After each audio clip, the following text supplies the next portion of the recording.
to make sure that people understood what this bill is and what it isn't. The bill does not create the city of South Fulton. The bill gives the people who live in South Fulton an opportunity to decide for themselves how they want to be governed and by whom they want to be governed.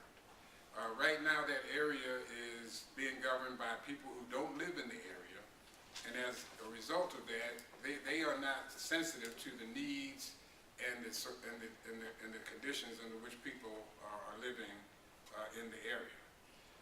There's several people that will talk today, but there's three areas that I wanted to kind of focus on before I turn the podium over to my colleague, Virgil Flood.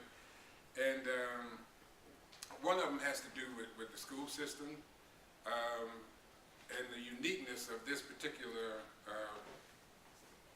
cityhood effort versus some of the others that have taken place. The other efforts did not have a trial period like we've had. We've been functioning as a city for almost 10 years now.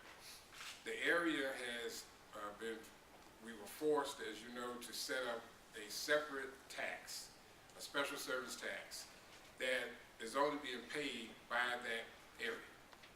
And that money is being used to pay for traditional city services, police, fire, zoning, other issues. And it's the only area that pays that.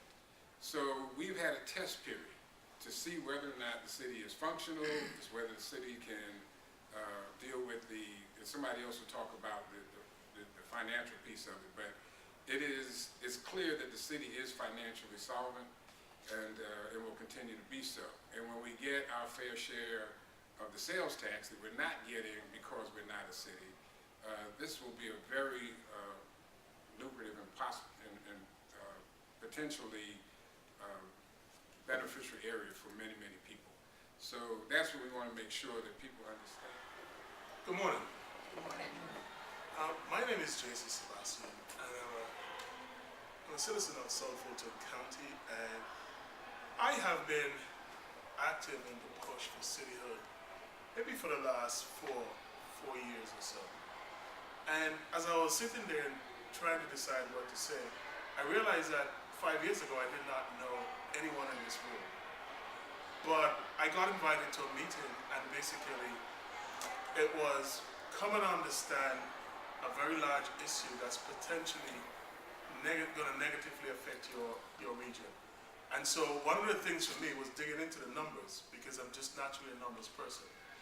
And so in doing so, I learned about the feasibility study that our citizens organized had done towards getting this bill passed. And some of the things that I learned from those numbers is that we potentially, as a city, if we were to become a city, we have the opportunity to have a city that not only have been paying its own way, as was mentioned, since 2006 because of our SSD and the taxes we pay into that, but we also would have about $4 to $17 billion in surplus, right? And so as we look at even the numbers from this year's Fulton County budget for the SSD, it's about revenue, it's about $50 million, and expenditure are actually $55 million. So with our surplus, we had to take about $5 million to balance the budget. So we say, can we really continue to do that? Can we continue to live off of our savings every single year? Or is it going to be a point where the services that we get and that we deserve in South Fulton are going to be affected because there's not enough money, right? And having not been officially a city, we do not get our cut of the local option sales tax. And for us, that is estimated to be anywhere between $20 to $30 million that we would receive in addition. So as well as the revenue of $50 million that we currently raise, we would be adding $20 to $30 million to that number. And obviously, we would have a surplus that would enable us to increase the services of the people in South Fulton. One of the other issues around the school, and we have a school board member here to go into more depth about this, but I have to say it, and I'm sure she will put her own words to it. We have 3 schools in the area, an elementary school, a middle school, and a high school. And if those areas get annexed into Atlanta, we're going to disrupt the education of 1,800 children. And that's important to me, that we do not interrupt, and I'm going to let her go into detail on it, but we don't want to interrupt the lives of 1,800 students. And when you think about this, when you have education interrupted for this generation, that gets passed on to future generations. And so we're not only talking about the 1,800 children that will be negatively impacted, by this annexation if it happens. We're talking about their children and their children's children as well. And so the only way that I'm able to see that we can protect these children, protect these students, is to create this new city of South Fulton so that the school system remains intact and that these children's education is not interrupted. Thank you, Doug, for leading the charge for the people of South Fulton to have the ability to vote as to whether they want to become a city or not. Thank you so much. This has a definite impact on the school system. This is different in that this is a different kind of annexation because of the fact that it does have an impact on the school system. If the annexation were to go through, the students who would be, as it stands at this point, the students who would be annexed would be going to the city of Atlanta. And our schools would be in the city of Atlanta. So it's very different. This is a different kind of annexation. I don't think that any other annexation has had the impact on a school system that this annexation would have had. But now, all the individuals of South Fulton County will have an opportunity to choose.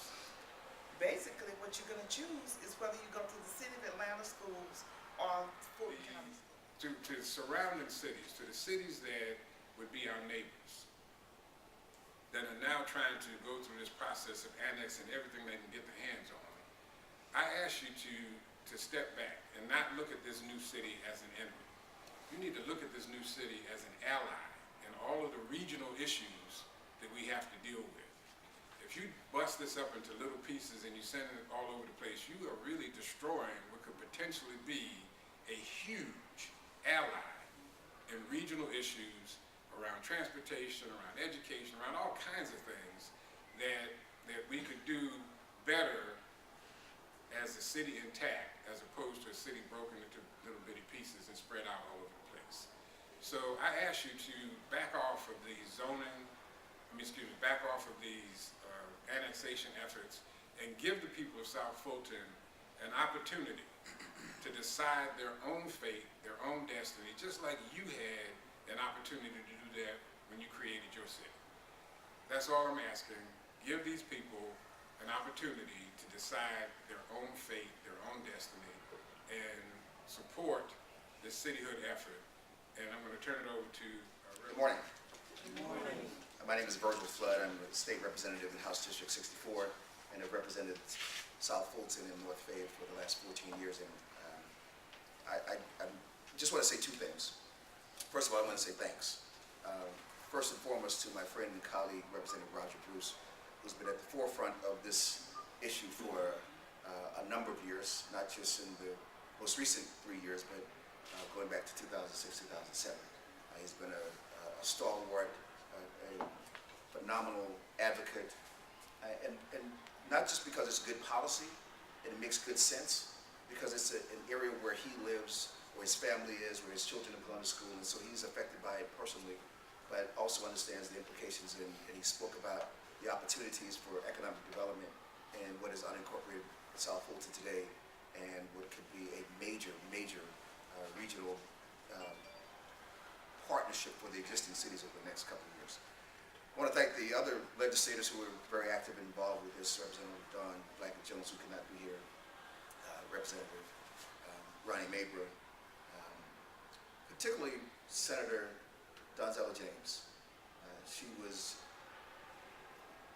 as strong as one could be to make sure that in the face of great opposition that this bill came to the Senate floor and survived sine die and was finally passed. I want to thank the members of the House, particularly the leadership, the Speaker and the Speaker Pro Tem, because they were actively engaged in making sure that when it came to the floor in the House that it had smooth sailing. I want to thank the Lieutenant Governor for getting this bill on the Senate floor finally, and certainly to the Governor for final passage of House Bill 514 just a couple of days ago. It is clear that this was a united effort by a lot of people. This was not just Representative Bruce, although he's been at the tip of the spear on this. There are a lot of other people who've been helping him and who've been involved and who've been engaged and who've been very supportive. More importantly than what the legislators have done is the work that the community has done.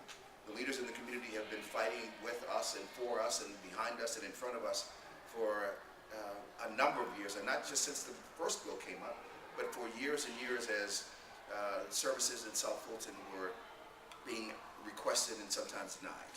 And so those folks in South Fulton who've been living through the tremendous change in Fulton County governance over the last 10, 15, 20 years ought to be applauded, because they've been very, very much engaged. And in fact, they've been the ones that have pushed for the legislation, particularly over the last 3 or 4 years. So they, and I'm sure you'll hear from some of them a little bit later, are deserving of a great deal of applause and some recognition for their work, because it's not just the legislators that did this.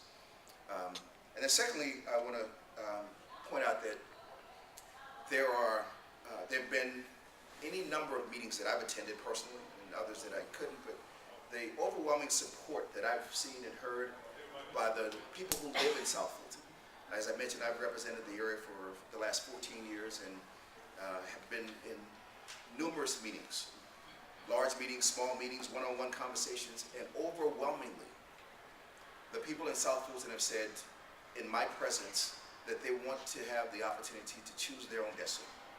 Most of them have said they would prefer to be a city, but every one of them deserves an opportunity to at least decide for themselves how they want to be governed. And I'm, as Representative Bruce referred to earlier, I would call on the existing cities to give those people who live in unincorporated South Fulton an opportunity on November 4th to decide for themselves how they want to be governed, and allow them to have that opportunity. And I'm convinced, not just by the numbers, but by the sheer will of the people in this community, that they will have a city that is not only vibrant, but also a city that is My name successful. is Camilla Moore, and I am a Republican, and I think Eva Colombo will be very proud today. I'm a native. I've lived in South Fulton all of my life, and there's great things happening in South Fulton. Let me just tell you. I've been involved in cityhood since 2003, and I worked with Ms. Colombo and others to push through legislation then. And of course, here we are today, celebrating the fact that we have an opportunity to achieve the greatest constitutional right given to us as Americans, and that is to vote on cityhood. And that could not have been done without the leadership of Representative Bruce and Ms. James. I don't know about bipartisanship anywhere else, but I can truly tell you that it works in South Fulton. Our community, like every other community across this country, is made of Democrats, Republicans, black, white, young, old, rich, and poor. And I can tell you today that once the citizens of South Fulton found out that this bill had been signed, there was truly dancing in the streets. And we're so excited that this November, that we would join all of the other cities across this country, and particularly in Fulton County, to say that we ourselves belong to a local body in which we make our own decisions in terms of how we choose to live, and our growth, our destiny is truly in the hands of the citizens. And so, Mr. Bruce, Senator James, all of the legislative bodies, because it took the House and the Senate, it took Republicans and Democrats to make it happen, and history, people, has been made. And 100 years from now, we hope that those that come after us will look back and say that we didn't let them down, that people stayed in the trenches and they stayed the course, and we made it happen. So thank you. This morning I bring greetings from Senator Donzella James, who's unable to attend today, but she wanted me to express appreciation to the governor for the signage of the cityhood bill. All of the colleagues on both sides of the aisle who worked so hard to get this legislation passed, State Representative Bruce, who authored the bill on the House side and worked so hard to get it passed. All the representatives that helped on the House side as well. She wanted to also thank Ms. Camilla Moore for all of her efforts and continued efforts. But most importantly, she wanted to let the neighbors and constituents of the South Fulton district know that today is their day, and this is their victory.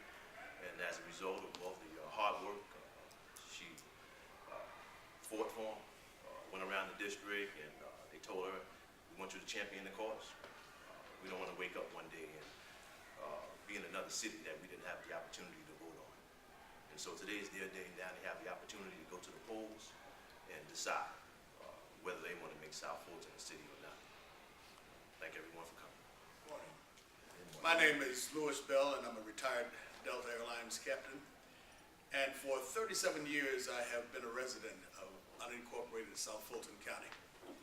I've had an opportunity to see many changes, some positive, some negative. And most of that is a result of probably the lack of representation of those who live in the area making decisions for us. Without the ability of the citizens to say something about that, we have had the result of many people leaving the area. But this morning I am excited. I am really encouraged to know that now 122,000 people have the opportunity to govern themselves. 122,000 people will have an opportunity to watch economic development. 122,000 people will have an opportunity now to have a voice in what is done in their area. We would be the 9th largest city in the state of Georgia, and that is exciting. A thank you to everybody who had anything to do with us getting to this point. Now it is up to us, the citizens, that 122,000 people. Now we've got to go to work. We've got to go to the polls and declare that yes, we can. That things are better in South Fulton, that we look forward to the future, and it will be the jewel of Fulton County. Thanks again to everybody involved, and we look forward to you visiting South Fulton because things are better in South Fulton. Sure, I have a question. Some of y'all talked about the people in the area requesting services from the county, but not getting them, sort of being left behind. What are some of the particular issues, the particular problems, the particular needs in South Fulton County that aren't being met right now? I don't remember anybody saying that, but the reality is that it's not about the county. It's about because the county has been providing the services that the citizens have been paying for through the special tax. They've been paying for police, they've been paying for fire. And it's kind of the irony of it is that the area that was annexed before, where the mayor actually lives, if his house caught fire, that gentleman over there from Fulton County would have to go put it out. So I applaud the people who have been providing the services for us in South Fulton County. The problem that's causing all of this is, one, we want to protect our schools and make sure that the children's education is not interrupted by their school system being torn apart.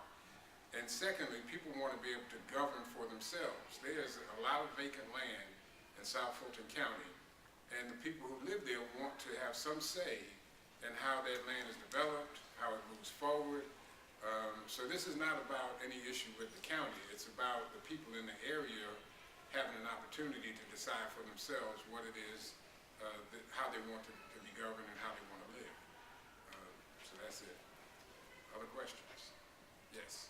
You talk about, different cities trying to annex various pieces. I mean, do you all see it as that there are, in the future, the assumption is there's not going to be a whole lot of unincorporated Fulton left. The question is just, is it going to become a city of South Fulton or annexed away? Or, I mean, is it a legitimate option that it stays? Well, it's not a legitimate option that it stays the same. If you look at it from, and I like to talk in analogies to try to make it simple, okay? I don't know how many people live in your house, but let's say there's 4 people living in your house.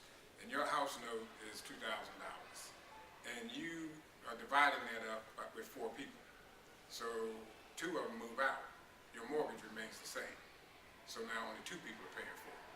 And that's what's going on in South Fulton County right now, is that everybody was contributing to the cost of being in an unincorporated area.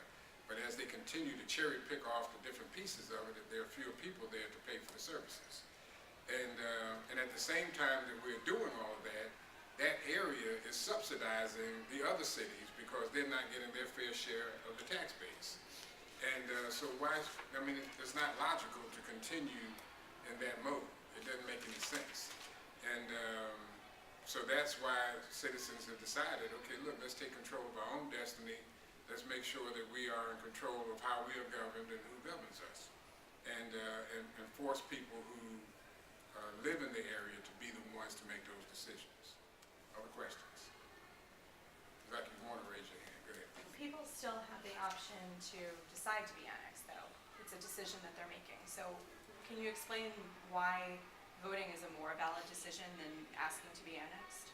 Well, again, you know, people are, there are some, you say people, there's a handful of people, I won't deny that. There are some people who just fear the unknown.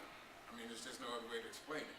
Because if you look at the numbers that came out of the study, if you look at the services that are being provided by this gentleman and others, if you look at, you know, the will of the masses of the people that are down there to be able to govern themselves, there's no logic for not wanting the city other than fear. And some people are afraid that they don't know who's going to govern the city, they don't know who's going to do this and do that. But the reality is that, as I've said earlier, you have to fear the known as well. You know that if you go into an existing city, your tax rate is going to be higher. You know that already, because that's public information and it's out there. You know that if you get annexed into Atlanta, that you are potentially disrupting the education for 1,800 children. You already know that.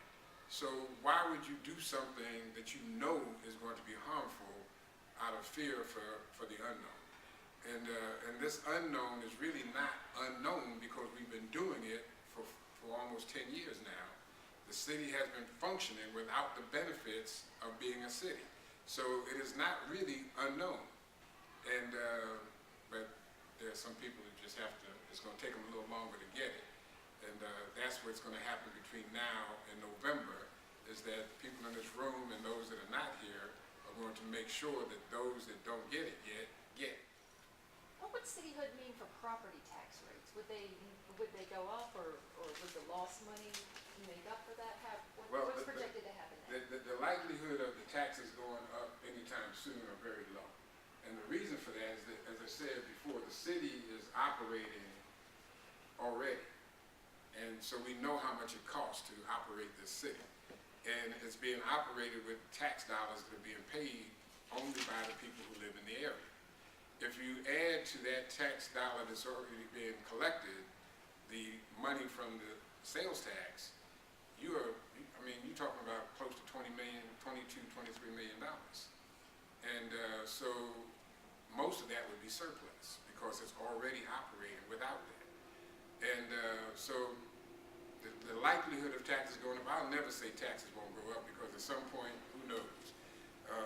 Just like if you move into a new house, you paid X amount of dollars for your house, but you got in there and you decide you want the walls to be a different color, you want a different roof, you want different doors.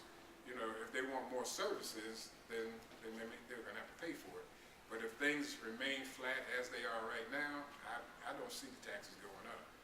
If you go into any of the surrounding cities, your taxes will go up because their millage rate is already higher. So that's why I say you could fear the unknown, but you better fear the known as well. When's the last time a vote was taken?